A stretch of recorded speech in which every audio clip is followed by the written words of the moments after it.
अब नाश्ता करने वाली जगह से बस 2 मिनट पहले मयंक मेरे को पीछे खींचता और कहता कि यार भाई मेरे को ना रोना आ रहा है। मैंने देखा जतिन मयंक के पास जाके कुछ बात कर रहा था। जब तक मैं वहाँ पहुँचा, मयंक जतिन को गले लगा के रो रहा था। मयंक को रोता देख जतिन रो रहा था और उन दोनों को रोता देख मैं भी रोने लगा। हम चलते जूस पीने चलते, तो हम सब उनके पीछे पीछे गए, वहाँ पर जूस पिया, जितना बर्फ मिल सका उतना बर्फ डाल के जूस पिया। कहाँ हम फाइनल बैटल की तैयारी कर रहे थे और कहाँ हमें पता ही नहीं कि हमने प्रीलिम्स क्वालिफाई किया भी है कि नहीं। अब तक तो पता लग गया था कि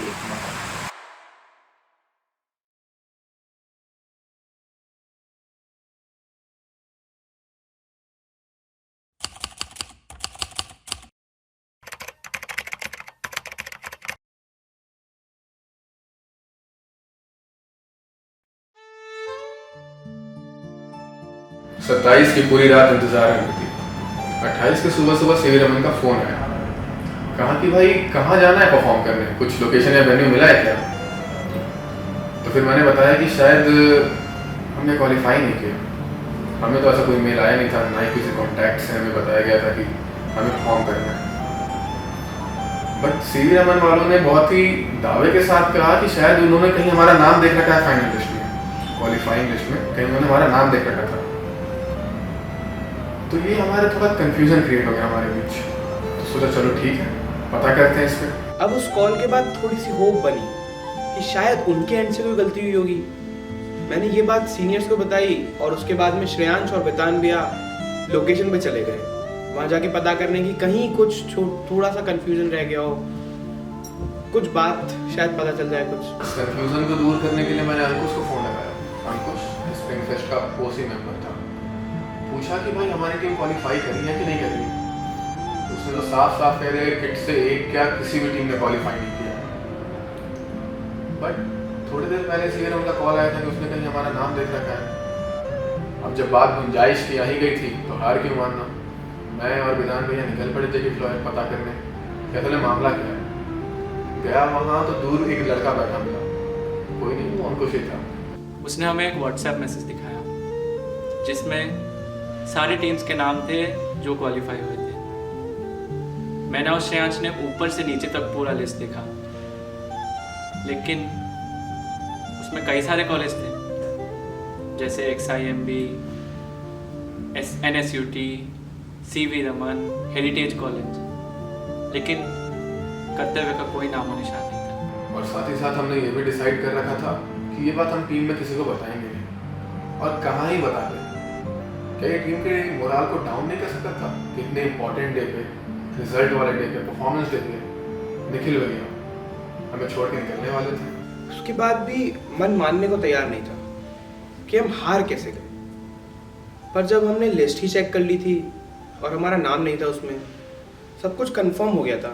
उसके बाद का माहौल तो आप लोगों को पता ही है, पिछला चैप्टर तो आपने देखा ही होगा। दिल के अरमां सुबह में बह गए। तो अब वहाँ से क्या हुआ कि सुबह सुबह सब लोग नाश्ता करने चले गए थे। अब नाश्ते के वक्त पे शायद चैप्टर 6 में एक बात छूट गई कि जो सुबह का जो माहौल था ना वो बहुत ज़्यादा लाइक एकदम डिप्रेसिंग, सैड और एकदम बहुत वो भाव वाला एकदम वैसा मोमेंट था। कि क्या हुआ उसमें कि हम सीन ऐसा था कि सब लोग ऐसे बस परेशान बैठे हुए हैं, शांत बैठे हुए हैं, कुछ कर नहीं रहे हैं, बस देख अपना एक दूसरे का चेहरा भी नहीं देखा जा रहा है। और निखिल भैया, दर्शन भैया सब अपनी डायरी में कुछ कुछ लिख रहे थे, कुछ फ़ोन पे लिख रहे थे। एग्जैक्टली उन लोगों ने हमें नहीं बताया कि वो लिख क्या रहे हैं क्या नहीं, बस एक ऊपर से था कि वो शायद हमारे सीनियर्स को कमिट किए थे कि हम लोग अगर जाएंगे तो हम लोग जीत के आएंगे। और वहाँ पे हम लोग वो कुछ कर नहीं पाए थे, तो शायद वो एक पूरा अपॉलॉजी की हमारी गलती थी शायद कि हम लोग वो कर नहीं पाए। बस यही सब पूरा एक माहौल क्रिएटेड था वहाँ पे। वहाँ से नाश्ता वास्ता करके अपन निकले कालिदास ऑडिटोरियम की तरफ। हाँ। वहाँ पर लोग पहुँचे, वहाँ पर लोग रो रहे हैं, लोग चीख रहे हैं, लोग चिल्ला रहे हैं। मतलब अपने आप में ना एक ठगा हुआ फील हो रहा था कि कोई ठग के चला गया है। उसके बाद फिर कुछ लोग वहाँ पर रुक गए प्रीलिम्स, जहाँ फाइनल परफॉर्मेंस हो रहा था वहाँ कुछ लोग रुक गए और कुछ लोग फिर गार्डन एरिया की तरफ आके बैठे, वहाँ पर कुछ बातचीत हुई। वहाँ पे तन्मय, दर्शन भैया, श्रेयांश भैया, वितान भैया वहीं रह जाते हैं और हमें भेज देते हैं। फिर हम जैसे ही ग्राउंड की तरफ बढ़ रहे होते हैं, वहाँ पे सत्या रो रहा होता है, अर्पित पेड़ पे मुक्का मार रहा होता है। बहुत इंटेंस सा माहौल हो गया था। जो कुछ हो रहा था समझ नहीं आ रहा था क्यों हो रहा है। इतने ही में निखिल भैया का एक कॉल आता है, वो बहुत ज़्यादा इमोशनल हो जाता है। अब पता नहीं चल रहा था क्यों इतना वो इमोशनल हो रहे हैं, अब तक हमें कुछ पता नहीं था। थोड़ी देर में हमें एक खुशखबरी मिलती है, निखिल भैया का प्लेसमेंट हो गया था। इसी बीच ये खुशी का मौका हमारे बीच जागृत हुआ। हम लोग प्लान करने लगे कि कहाँ से फ्लाइट, ट्रेन या फिर कुछ भी कैसे बुक कर सकते हैं। इसी बीच दिशा दी ने सब कुछ बुक करा रखा था निखिल भैया के लिए, और प्लेसमेंट सीजन में इतनी भाग दौड़ में किसी को कहाँ से भी हिम्मत होती कि अपने घर वालों को बता दे कि वो केजीपी परफॉर्म करने गए हैं। लेकिन कहते हैं ना, जैसा सोचते हैं वैसा कभी होता नहीं, कुछ ना कुछ अड़चन आ ही जाती है। हमने सोचा था प्रीलिम्स क्वालिफाई कर जाएंगे तो फिर जज को बुलवा के जल्दी ही परफॉर्मेंस निपटा लेंगे फाइनल्स का, ताकि निखिल भैया जल्दी निकल जाए। लेकिन जैसा कि आपको पता है, हम क्वालिफाई नहीं किए। अब यहाँ ग्राउंड पे हमें सबको इकट्ठा किया गया और वहाँ दिशा दीदी ने रिवील किया कि निखिल भैया अब हमारे साथ नहीं रहेंगे क्योंकि उनका प्लेसमेंट हो चुका था और वो कुछ ही देर में निकलने वाले थे। क्योंकि हमारा प्रीलिम्स क्वालिफाई नहीं हुआ था, निखिल भैया को फाइनल परफॉर्मेंस के बिना ही जाना पड़ रहा था। उन्होंने जो सपना देखा था कर्तव्य के लिए कि जीतेंगे, वो अपने साथ ही लेकर जा रहे थे। ये काफ़ी इमोशनल मोमेंट था हम लोगों के लिए। हम सब एक दूसरे से लिपट कर रो रहे थे वहाँ। तो कुछ लोग थे जो गार्डन में बैठे हुए थे एंड कुछ लोग थे जो परफॉर्मेंस देखने गए हुए थे। एंड जो लोग परफॉर्मेंस देखने गए हुए थे उनके दिमाग में सिर्फ एक ही चीज़ चल रहा था कि मे भी हम लोग कुछ चमत्कार हो जाए ऐसे कि या फिर कुछ बोल सकते हैं ये हम लोगों का बचपना ही था, जो हम लोग सोच रहे थे कि हम लोगों को फिर से एक और बार परफॉर्मेंस करने का मौका मिल जाए, बस हम लोग अपने आप को प्रूव कर देंगे, हम लोग अपना 100% दे देंगे। तो उस मोमेंट के बाद हम लोग गार्डन से वापस स्टेज की तरफ आ गए। अगर शायद हम उस दिन स्टेज पे ना जाते तो ये बातचीत जो हम कर रहे हैं शायद वो ना हो पाती, कहानी कुछ और ही होती। जब हम वहाँ पहुँचे तो एक छोटा सा स्नैक्स ब्रेक चल रहा था, शायद 10-15 मिनट का ब्रेक था, और जजेस बस वापस आए और वो बैठे भी नहीं थे, उन्होंने खड़े खड़े ही, मतलब उस टाइम पे हम लोग एक्सपेक्ट भी नहीं कर रहे थे कि हमारा नाम बुलाया जाएगा या हमें कॉल किया जाएगा। और उसी टाइम जज ने अनाउंस किया। फिर अचानक से एक नाम आया, टीम कर्तव्य। पता नहीं क्या हुआ, we were not expecting this name to be announced here. कुछ किया ही नहीं हमने। फिर से उसने बोला टीम कर्तव्य। इस बार शायद से कुछ जानी पहचानी आवाज़ सुनाई दी कान में, बट हमें 3 बार लगा समझने के लिए कि हमारा नाम बुलाया जा रहा है। जब जज ने तीसरी बार बोला टीम कर्तव्य आर यू हियर, तब हम एक दूसरे को देखे और हमने चिल्लाया एक साथ, एक बार में हमने चिल्लाया हाँ हाँ हाँ we are here, yes we are here. तो हम सभी हाथ उठाकर बोलने लगे यस सर यस सर, लेकिन जज के पीछे ही हम खड़े हुए थे। हम सब बहुत कंफ्यूज थे। जज ने जब चौथी बार बोला कि टीम कर्तव्य आर यू हियर, तब हमें होश आया और हमने मिल के बोला यस सर। फिर एक जज ने हमारी तरफ देखा और कंफर्म करा are you guys from Kartavya. We said yes we are from Kartavya. उसके बाद उन्होंने बोला कि do you guys know that you are performing today. Shreyansh ने बोला कि we didn't get any mail so we thought we are not qualified. और उसके रिप्लाई में उन्होंने बोला कि I have personally sign the sheet जिसमें तुम लोग का नाम है and you are qualified. So can you guys perform. और हमने कहा यस वी कैन परफॉर्म। उन्होंने बोला कि 1 घंटा है तुम्हारे पास में, so get yourself ready, get your props ready, get your teammates ready, get dressed up and be here in 1 hour. It's 12:30 now, you guys will perform by 1:30. इन सारे सवालों के बाद जब फाइनली कंफर्मेशन मिल गया कि हमारा नाम क्वालिफाइड लिस्ट में है, तब हमारे जज्बात का ना सिर था ना पैर था। गिरते पड़ते पागलों की तरह उछलते कूदते हम बस टीम के पास पहुंचना था, बताने कि अगले आधे घंटे में हमें परफॉर्म करना है। तो हम सारे ऐसे वहाँ पे गार्डन में बैठे हुए थे। अब वहाँ पे भाई सब कुछ चल रहा है, एकदम डिसअपॉइंटमेंट, सबको गुस्सा आ रहा है, सब लोग एकदम, कोई पेड़ पे मुक्का मार रहा है, कोई चिल्ला रहा है, कोई रो रहा है। इतना माहौल ख़राब हो गया था। उतने में ही अचानक से ना से दर्शन भैया एकदम मेरे को भागते हुए आके दिखते। वो रुके और बोलो कि जल्दी जल्दी बस कुर्ता पहनो, अब परफॉर्म करना है। तो मैं ये देखता हूँ कि कालिदास ऑडिटोरियम की तरफ से 4 लोग भागे भागे आ रहे हैं। कोई चिल्ला रहा है हम क्वालिफाई कर गए हैं, कोई चिल्ला रहा है कुर्ता पहनो जल्दी, कोई चिल्ला रहा है जल्दी चलो परफॉर्म करना है हमें। एकदम बहुत ड्रास्टिक सीन था कि क्या करना है क्या नहीं करना है, कुछ किसी को कुछ समझ ही में नहीं आ रहा था कि हो क्या रहा है यहाँ पर। पेट के पास मैं बैठा हुआ था और थोड़ा सा इमोशनल हो गया था, पूरा माहौल एकदम अजीब सा था। उतने में दर्शन श्रेयांश आके बोलते हैं कि परफॉर्म करना है हमें, जज ने बोला है। आधे घंटे में किसी भी तरह हाथ पाँव मार के सब पहुँचे अपने हॉल से कुर्ता वगैरह लेके, और सब कुर्ता वगैरह पहन रहे थे, कोई भी किसी का भी कुर्ता पहन रहा था। अब किसी तरह से जल्दी लोकेशन पर पहुँचे। एट दिस पॉइंट मेरा ऑफिस चल रहा है, मैं वहाँ पे ग्राउंड में लैपटॉप लेकर के बैठी हूँ, because again I was not on leave, it was a weekend but I was not on leave. तो मैं ये लोग को बार बार कॉल करके याद दिला रही थी, प्रॉप्स लेकर के आना है, मेकअप लेकर के आना है, दुपट्टा लेकर के आना है, बिकॉज सबका दुपट्टा इधर हो चुका है, किसी कुछ बॉयज़ के पास है, कुछ गर्ल्स के पास है, किसी को कुछ भी इस पॉइंट पे आइडिया नहीं है, and everybody is excited. We can't afford a last minute mistake. अब हमारा परफॉर्मेंस था अगले 10 मिनट। इतने सारे परफॉर्मेंसेस दे चुका हूँ, कर चुका हूँ टीम के साथ में, न जाने कितनी बार प्रैक्टिस भी कर चुका हूँ, पर पहली बार था कि इतनी तैयारी के बाद भी हाथ पैर कांप रहे थे, ठंडा पड़ा हुआ था। सब कुछ ठीक था, सब कुछ रेडी था, पता था बहुत मुश्किल से मौका मिला है, और सबके अंदर गुस्सा, जोश, चीज थी कि बदला लेना है। जो मौका छीन के मिला है ना, शायद से मिलने में नहीं वाला था। उस बदले को जमीन पे उतारने का समय था कि अब जो मौका मिला है, जमीन फाड़ के आग लगा के ही आना है।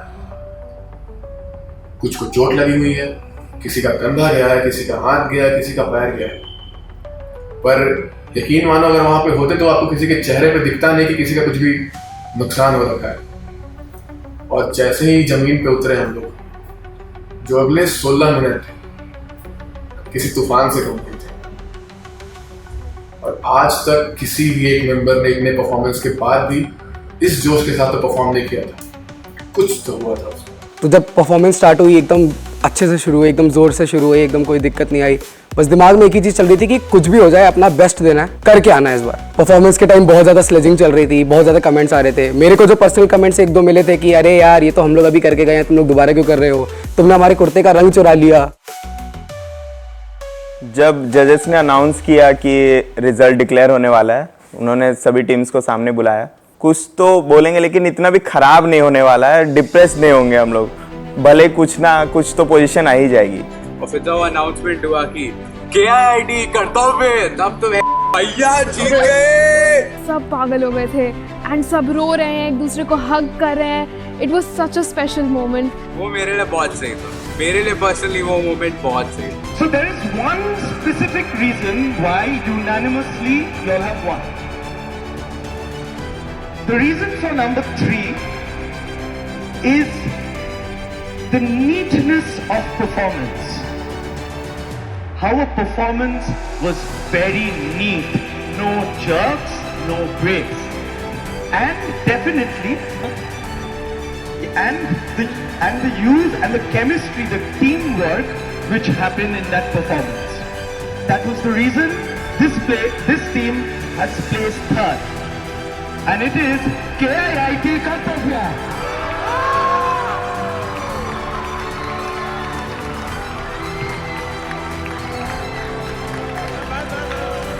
Big round of applause.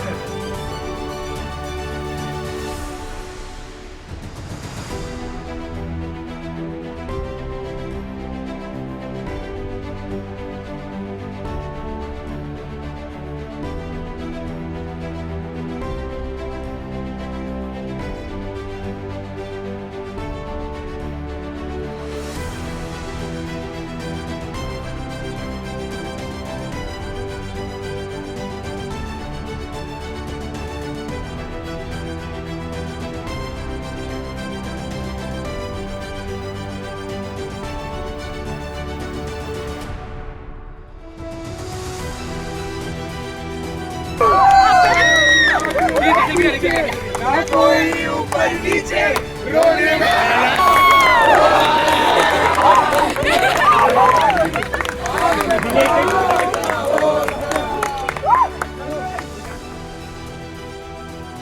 So as soon as we get the news, it becomes a little chaotic because nobody is prepared, nobody is in their kurta, and as soon as they get the news, everybody starts running. Like everybody is ready to run.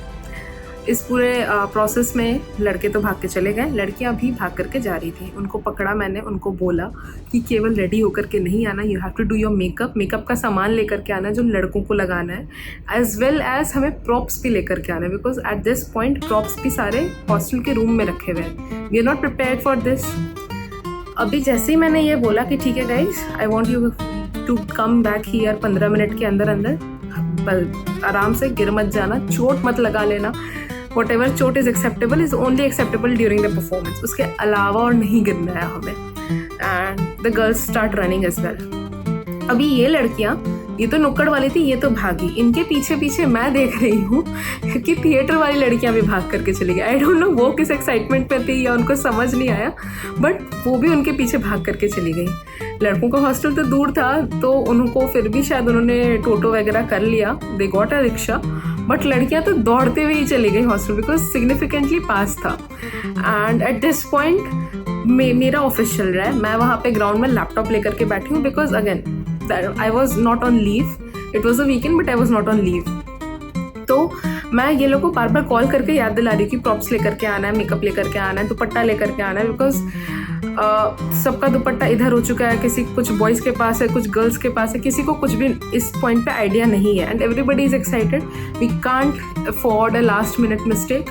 तो मुझे दर्शन काजल की photo भेज रहा है randomly, and I am confuse because मेरा भी mind उतना प्रोसेस पे नहीं है. बिकॉज मैं देख रही हूँ, मैं बोली ये काजल के पिक्चर्स मुझे क्यों भेज रहा है. I called him and he said दीदी कौन सा काजल लेकर के आना है. एंड उस पॉइंट पे मैं बोली कि भाई तेरे को जो मिल रहा है काजल से फ़र्क नहीं पड़ता, हम लोग लगा देंगे, तू बस ले करके आ जा. दिस वॉज नॉट बिकॉज कि हमारे पास काजल नहीं है, दिस वॉज बिकॉज कि इनको पता था कि इनके जूनियर्स कैसे हैं. इनको पता था कि इनके जूनियर्स ऐसे केओस में पक्का कुछ ना कुछ भूल करके आएंगे. And it was a very good thing that these people they went to the market and got kajal at the same time, because सही में ये केओस में लोग अपना दुपट्टा और प्रॉप्स लेकर के आ गए थे, वही हमारे लिए बहुत बड़ी बात थी. हमने भी बस बास वगैरह उठाया और पहुँचे जल्दी. उतने में मेरा मेकअप हुआ और वो सब हुआ. तो बिफोर परफॉर्मेंस हमें थोड़ा सा टाइम मिला. तो उस टाइम में मैंने बच्चों को बोला कि देखो मैं ज़्यादा कुछ बोलूँगा नहीं, इतना पम्प्ड हो तुम लोग पहले से, अपने प्रैक्टिस पे भरोसा रखो और एकदम जान लगा दो. जितनी भी जान है सब वहाँ पे निकल जानी चाहिए. One of the striking differences between others' performance and our performance was कि we were hooted. The entire audience, there were less claps, there were more taunts, and I believe others were still getting that motivation. Audience के side से claps आ रहे थे, but the team in blue kurta, you know, we don't do anything in a normal way. That's not our style. But and I was not surprised because when the audience started hooting us, nobody even blinked. Like people were already pretty prepared for it. हमने इस चीज़ की practice करी थी. We knew what goes down in KGP, you know, nothing's fair there. So we were prepared for it. And किसी का भी ध्यान नहीं भटका. Everybody was relentlessly बस अपना performance पे अपना सब कुछ देना है. हाँ, आवाज़ में वो कपकपाहट थी क्योंकि इतना कुछ हो चुका था. तो I don't know if judges were able to notice it, but as a senior, I was able to detect it. But people pulled through. I mean, ऐसा भी हो सकता है कि वो कपकपाहट जोश की थी. But the performance, I have seen this performance multiple times. I helped them in making that performance. हमने इतनी बार देखा और करा था, but खड़गपुर का जो वो performance था, that gave goosebumps. Audience जो हमारे against थी, audience जो हमें हर चीज़ पे hoot कर रही थी, उनको भी हमारे formations पे clap करने पड़े because they were awestruck. And it was evident कि they were trying their hardest to demotivate us, but उनको कुछ मिल नहीं रहा था demotivate करने के लिए. They resorted to comments and everything, but जैसे ही समृद्धि गिरी and the whole scene happened, I mean the entire audience actually started clapping and even the judges were a bit stunned कि चलो लड़की इतना कुछ कर रही है. I still have goosebumps because of that performance. And the entire time मेरा ध्यान टीम और जज के ऊपर ही था, क्योंकि everything that the team was doing, जज का रिएक्शन बहुत एविडेंट था.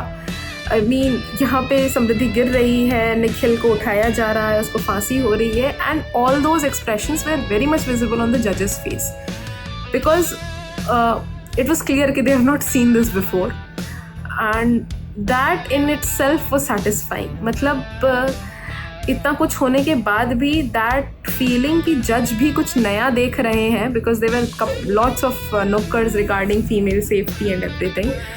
So वो फीलिंग जो थी कि हाँ भाई हमने कुछ अलग परफॉर्म किया है, क्योंकि जज भी हमें देख रहा है और वो सुन रहे हैं कि हम क्या बोल रहे हैं. तो that was inspiring. Nikhil's performance was amazing. Actually जिस तरह से उसने परफॉर्म किया, आई एम प्रीटी श्योर वो ऑडियंस में एक्चुअली 1-2 लड़कियों को डरा चुका था, इंक्लूडिंग द जज. हमारा जो इंटरेक्शन था उस टाइम पे, it was not just limited with in the team. The entire team was actually interacting with the crowd, it was interacting with the judges, and हमने ना उनको force करा अपनी तरफ देखने के लिए कि you will have to watch our performance. Not by obviously saying it, but with इतना tough और इतना accurate behavior, सब चीज़ कि जज भी actually concentrate नहीं कर पा रहे थे कि वो किसको देखे. Everybody was performing exceptionally in this whole place. And honestly, people do ask us, was it worth it? I mean, worth all the injuries and worth everything, all the hours that we spent practicing. घर से डांट पड़ना, किसी का placement hamper हो रहा है, किसी का प्लेसमेंट नहीं हो रहा है, किसी की इंटर्नशिप नहीं हो रही है, किसी को फंड्स नहीं मिल रहे हैं खड़गपुर आने जाने के. Everybody had a lot of questions कि सीनियर्स क्यों बोलते हैं, क्यों बोल रहे हैं, क्यों इतना पुश कर रहे हैं हमें खड़गपुर के लिए. And I think the answer is obvious. Yes, it was worth it. Performance होने के बाद ये सब तो हो गया था, उसके बाद आई इंजरीज. अब उनका क्या ही बताऊं. पहले समृद्धि was fainting, Shreyansh couldn't walk, अर्पित सत्या वो लोग तो मतलब गए थे, उनका शोल्डर, बैक, हाथ सब. इतनी चीज़ों के बाद भी रिज़ल्ट आना अभी भी बाकी था. गलतियाँ हुई थी, जैसे मैं ठीक से बन नहीं पाया था, फांसी का जो पट्टा था वो ढीला हो चुका था, पर जो भी था हो गया था, और हमें लगा था कि हमने कुछ करके दिखाया.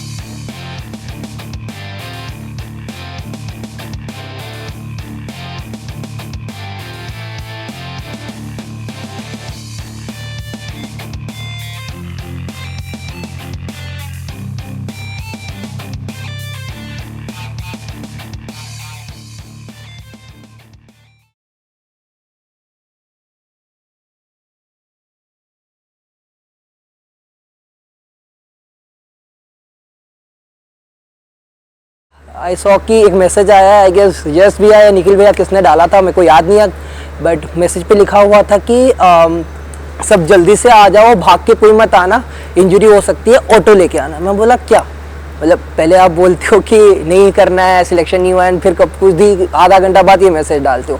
तो फिर मैं फिर से मनप्रीत को कॉल किया. मनप्रीत बोली भाई बहुत बिजी हूँ, बट इतना जान ले कि हम लोग फाइनल में परफॉर्म कर रहे हैं. एंड उसके बाद जो रिजल्ट था, मतलब बहुत अप्स एंड डाउन्स, एडवेंचर था भाई पूरे लाइफ में. इतना अच्छा था, इतनी खुशी हुई मेरे को कि लाइक भाई इसी के लिए गए थे और यही हुआ, जीत गए अपन. अब पता नहीं ये बात बोलने के लिए मुझे राइटर कम्युनिटी से निकाल दिया जाएगा या नहीं, पर जब मैं ये लाइनें पढ़ता था कि सफ़र खूबसूरत है मंजिल से भी, तो वो चीज़ मुझे काफ़ी इरेलेवेंट लगती थी. फिर मुझे मौका मिला, I get to know about the story of IIT Kharagpur win जो कर्तव्य जीत कर आई. तो वो स्टोरी जो था, वो जो सफ़र था, उसमें लोग हंसे, लोग रोए, लोग गिरे, और सबसे जो अच्छी बात थी, लोग गिरे और साथ में उठे. जब उस सफ़र को मैंने जाना तो वो जो लाइन थी ना कि सफ़र खूबसूरत है मंजिल से भी, वो मुझे रेलेवेंट लगने लगा। और वो पूरा जो स्टोरी है ना, वो पूरा स्टोरी सुनने के बाद ना मैं कर्तव्य से, मैं इस टीम के लोगों से, इसके हसल कल्चर से ना प्यार कर बैठा। और मुझे 100% कॉन्फिडेंस है ना कि ये पूरी डॉक्यूमेंट्री देखने के बाद ना आप भी इन लोगों से प्यार कर बैठोगे।